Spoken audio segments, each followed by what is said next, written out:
unpredictable po to, and at the same time ito po yung magiging kumbaga decisive stage for winners na pwedeng dito, no? Pwedeng kahit papaano ay umusan itong si Dae Yujung. By the way, itong si Mervin Corpus at si Jonal Carcoiva, two MPTT Drive Hubs ay among the favorites dito sa final stage ng Baguio.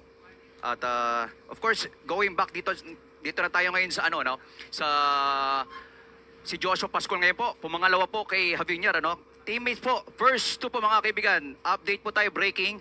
Excellent noodles ang first two po.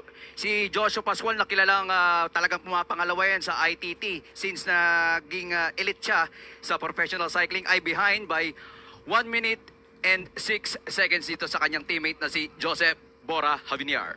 Yes, at isa nga yan sa na-mention ni Efrem Valdez, na isa sa mga talagang kakana dito sa ITT dahil ito yung mga time trialist natin, At sabi nga rin niya, dagdag niya, expect minor changes in the general classification, At hindi rin pwedeng baliwalain, sabi niya, yung mga Malaysians, na katulad nga kahapon, itong si Wahi Muhammad Sahin ay siyang nanguna sa stage, At coach, meron ka ba bang mga mababasa diyan?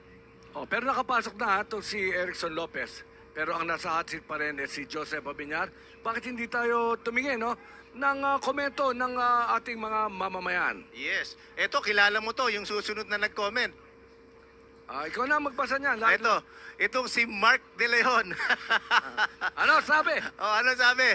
The MPTC Tour of Luzon is turning into a classic. Totoo yan, With 2 band sprints, the yellow jersey lead down to under 2 minutes, and MVP si Manny V. Pangilinan racing the stakes sa mga individual prizes, The final 2 stages are set for a showdown. Filipino climbers Carcueva and Corpus MPTC Drive Hub are ready to attack on home soil. History in the making. Yan ang sabi ni Mark De Leon. Sino ba si Mark De Leon na to?